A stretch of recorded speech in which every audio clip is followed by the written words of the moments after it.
Welcome to the show. I'm your host, Craig Sullivan, and we've got an exciting new guest for you guys today. We've got Darina Sokanthong from KCS West. Darina, did I get your last name right? Close, but A for effort, Sokanthong. But that's actually pretty good from what I had to deal with, all through my academic career. So, well, welcome to CLIC Connect. Thank you. Darina is also an exhibitor this year at CLIC 5 live and in person on October 5th. So you'll get a chance to meet her there. But I wanted to get her out to see everybody, or everybody to see her actually, and we can talk about her company. So Darina, let's jump right into this. Would you tell the audience, please, about yourself and your company and what you do? Absolutely. Thank you very much again, and thank you for the opportunity to be part of this. So again, my name is Darina Sokanthong. I am a business development manager over here at KCS West Inc.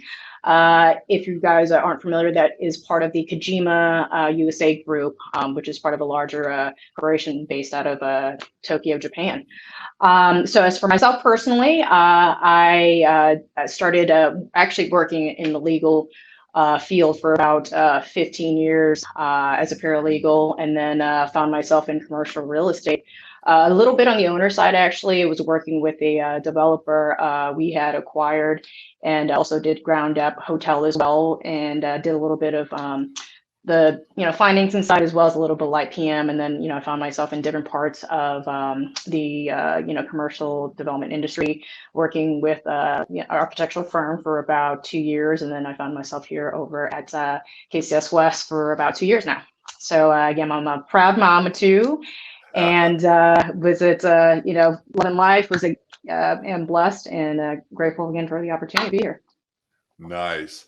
So KCS West is a major construction company. You're across all the various food groups and commercial real estate, but we're going to focus on hospitality today. Yes. So now, are you exclusively doing ground up, or are you also doing repositioning and deep renovations of hotels? Tell us about some of your projects, please. Sure. Absolutely. So KCS West, we are a general contractor. We do not self-perform, but we are still also a signatory as well, which is an advantage for most owners as well. And we have a very large bonding capacity. Just an example, we were bidding on the Candlestick project, and the owner had requested that we each provide at least a 1.5 billion bonding capacity, just to kind of exercise kind of our bandwidth and our capabilities. And as into projects, as to hospitality. So yes, we essentially pretty much cover the gamut. We obviously love ground up, and we're talking, of course, type 1, we do those all day, and then we've also found ourselves doing a good amount of expertise in wood frame. So, we do podium, type 3, type 5. We've actually got a couple wrap projects right now in Orange County. And then we actually have also a very complex adaptive reuse project off on Century Boulevard right there, pretty much right next door to LAX. It is a 401 key. It's a dual brand Hyatt Place, Hyatt House Hotel. It is about, I think, 13 stories. And again, it's an adaptive reuse, 401 keys. It's an office conversion into a dual brand. So it's, again, to say the least, it's extremely challenging, but then, we were able to kind of work through it, and it's turned out to be a pretty great project. And again, of course, so adaptive reuse, ground up. So we do find ourselves in value add projects, on a case by case basis. Nice. I love dual branded projects, and this isn't the first one at LAX. And they're a hit there. I mean, you've got the two different price points, you get the two different types of rooms. Exactly. Generally extended stay and select service. So you've got something that's hitting on all 8 cylinders, and right. I think it's a great idea. And right. Our friends at IHG are doing dual branded as well. Marriott's obviously been doing it, Hyatt, Hilton. So that's really, really a good play right there. Now, you've got an impressive roster of completed hotel projects on your website. Could you tell the audience about some of those completed hotel projects? Sure. Love to brag. But Weston. Good. This is the place to do it. It's all I about appreciate you. it. So. Thank you so much, Craig. Yeah, so Weston, as you guys are familiar, it is one of the first, luxury resort hotels in Anaheim. Excellent location, right next door to Anaheim Convention Center, as you're well familiar, and adjacent to California Adventure. Again, it's 8-story, 618 keys. Again, as you know, it's a 4-diamond, 5-star hotel. And the best part is we've got this kick-ass rooftop bar, and you wouldn't think much of it, just given location. But when you've got Disney as kind of your purview, I mean, and it's just, you've got like panoramic view essentially. So it's a beautiful location. And they actually just did the grand opening, I believe, about a month ago. So, and given the economy, of course, and everyone knows, especially Anaheim has been completely, just it's been again scarce there because tourism has, been kind of on a huge pause. But they're starting to get some occupancy, which is good. So, and then as I mentioned, also Courtyard Marriott. Again, that one we just completed as well. And the great thing about this project is it's I wouldn't say it's a flagship per se, but it's very different from your typical footprint of what you would see for a Courtyard Marriott. It's actually all concrete. That's about 288 keys, 6 stories. We also have a 2-level subterranean parking, about 365 spaces. And that one, we actually use Connect for that building, which was interesting. So we actually applied that. I know not a lot of folks are curious about that technology, but if they were curious, feel free to give me a call. We can kind of walk them through that too as well. Perfect. Now, with COVID-19, with the brands and some of their people being scarce and people that you do have a relationship that may have been furloughed or any number of things. Walk the audience through that. How did you get through that? How did you keep everything moving forward, not only with the city and the health department, but with the brand in particular, and keep to your time frames when you could, if the project wasn't completely shut down by COVID-19? But so fortunately for us, even when the lockdowns were mandated and we were pretty much at home indefinitely for a time, we were actively still at our sites. Now, of course, granted, when the pandemic first was kind of in its beginning stages, when everyone was kind of uncertain what to do, but we took the precautions, made sure that job sites, everyone wore their masks, social distancing. So it's, taking the proper, protocols in order for us to, again, make sure that we're taking the proper steps, that everyone was, safe and protective. Again, taking all the precautions that you needed. So it was tricky because, like I say, just like us and the government as well, we were all trying to figure it all out. Again, in the infancy stages of the pandemic. So when things were kind of at least trying to have some structure to it. So the same like everyone, which I'm sure, we've already mandated in our office essentially about, we've already had COVID training, because especially for us, we're working at a job site. And as you know, there's a lot of moving parts. So that's, of course, I think COVID or not, that's already a challenge in of its own. So to put another layer of just like, dealing with this, virus that is very severe. Like I said, it was trying, and I'm sure everyone can relate to, but like I said, we were able to kind of work through those processes again, kind of just come together and collaborate on that and come with a plan. Now, are everybody at the design and final inspections with the brands, did you find that you got more attention from them? I know communications on the front end of this were sparse because nobody knew what was going on.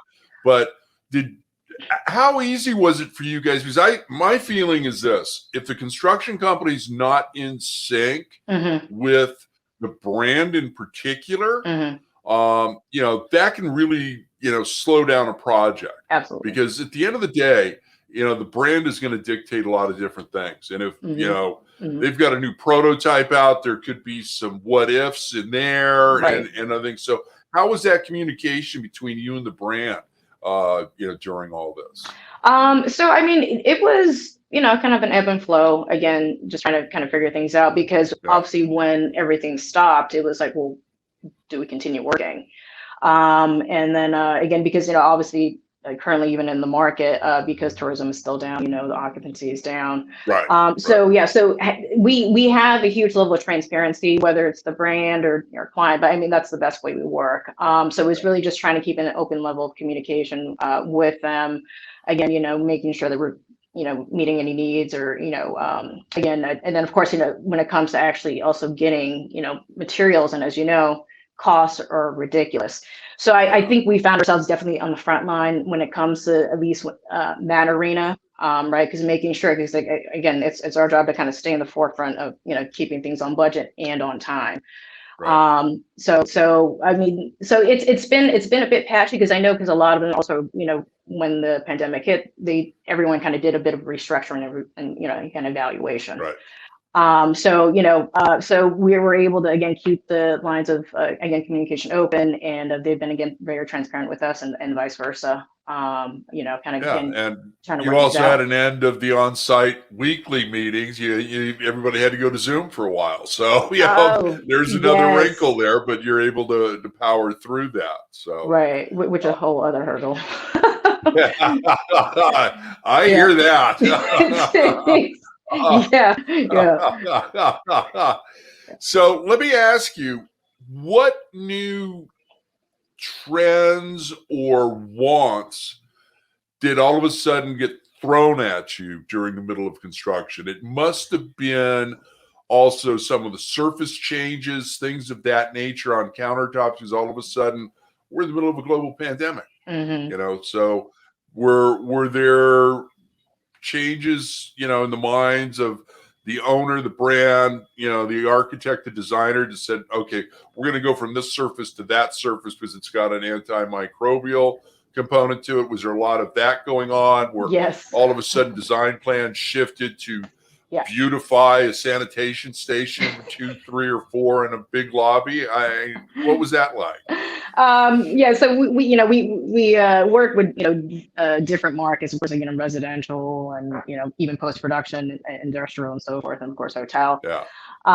So yes, on of course hospitality side is when it comes to finishes and the whole thing, and of course with cost going up, we had to get very, very creative. Of course, tons of value engineering.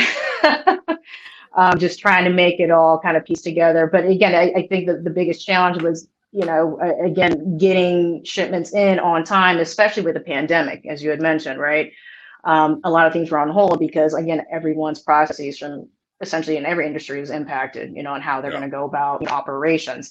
And of course, you got that ship that turned over that also caused a huge monkey wrench, everybody getting their materials.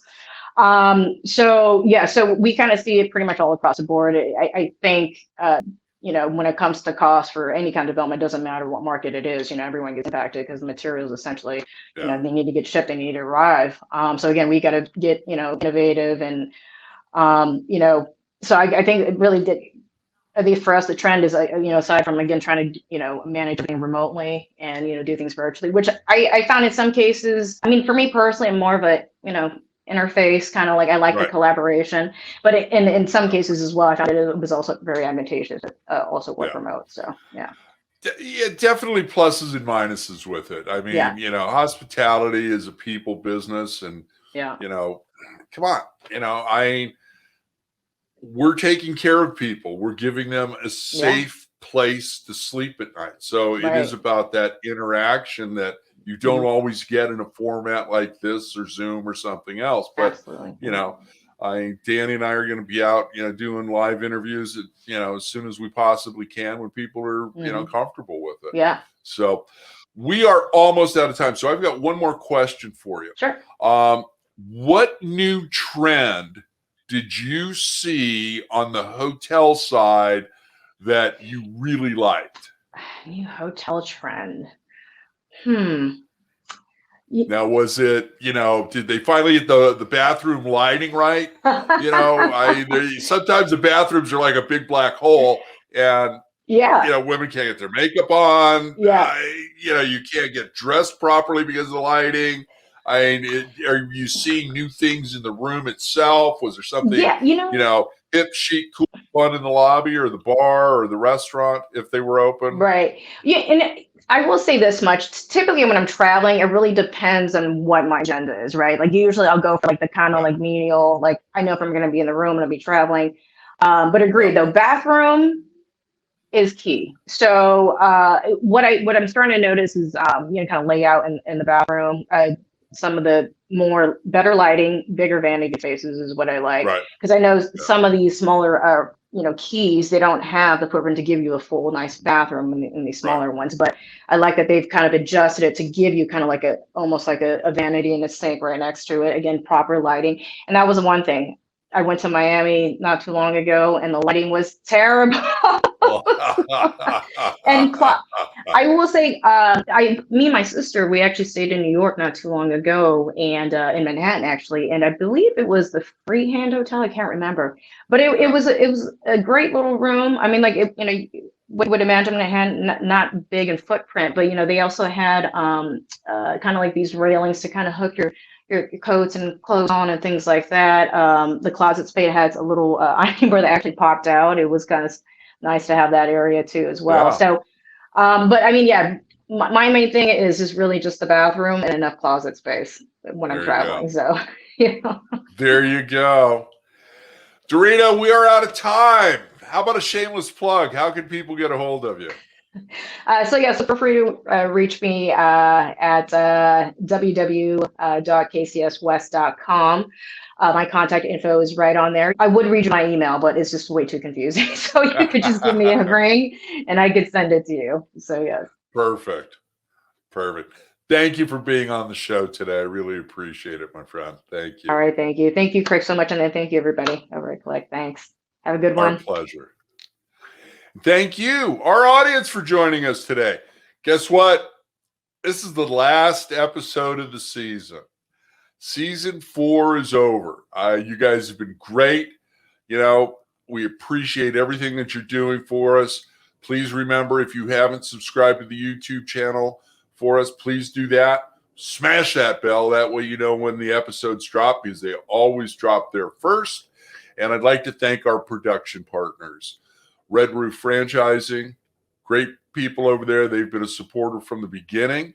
And so has Chicago Titles National Commercial Services Group right here in California. But it is in the name with them. They work all across the country, and they're doing a lot of hotel deals. So when you call Red Roof and when you call Chicago Title, make sure that you tell them that producer Danny and Craig sent you, okay? Really helps us out a lot, and they'd love to hear from you. So we are going to take a little time off. We are going to retool the show, but we will be back with new episodes and some new twists and turns, but I can't tell you about them yet because we're still figuring some of that out. We got most of it done, but we're still working on that. And then October 5th, live and in person, CLIC 5 at the JW Marriott, the Anaheim Resort, the Crown Jewel. And Danny's rolling the scroll right now. There's a promo code there, CLIC5, CLIC, uppercase 5 number, and you will get a discount. So go register, okay? We want to see you there. You're going to meet Darina and all of our sponsors, our exhibitors, our speakers, and various other owners, operators, management companies, and other third-party professionals. It's one day, great information. You should be there. If you're in the California hotel market or want to be, this is a must attend. It's designed for you guys. So join us, okay? Thank you again. And remember, be kind, share your knowledge. Now go be amazing.